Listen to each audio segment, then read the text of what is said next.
অনির্দিষ্টকালের জন্য আন্দোলনে নামল সাবরুম বার অ্যাসোসিয়েশনের আইনজীবীরা। সোমবার তারা সাফ জানিয়ে দেয়, এসডিএম এর বিরুদ্ধে ব্যবস্থা নেওয়া না হলে তারা সাবরুম এক্সিকিউটিভ ম্যাজিস্ট্রেট কোর্টে কোনো মামলায় অংশ নেবেন না।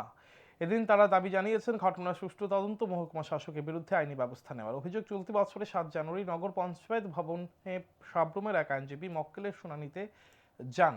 অভিযোগ, সেই সময় এসডিএম আইনজীবীকে অকথ্য ভাষায় গালিগালাজ ও দুর্ব্যবহার করেন বলে অভিযোগ। ঘটনার প্রতিবাদ জানিয়ে আন্দোলনে নামেন সাবরুম বার অ্যাসোসিয়েশনের আইনজীবীরা। ঘটনার প্রতিবাদে সোমবার থেকে অনির্দিষ্টকালের জন্য এসডিএম কোর্ট ও দলিল সংক্রান্ত সমস্ত কাজ বয়কটের ডাক দিয়েছে সাবরুম বার অ্যাসোসিয়েশন।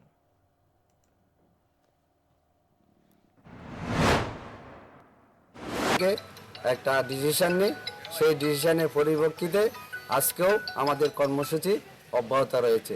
এবং যদি সঠিকভাবে এটা তদন্ত না হয় এবং যদি এটার কোনো কার্যকরী না হয় এবং আইনি পদক্ষেপ যদি না করা হয়, তাহলে আমরা আরও সারা ত্রিপুরা রাজ্যে বৃহত্তর আন্দোলনে সামিল হওয়ার জন্য সবাইকে আহ্বান জানাচ্ছি।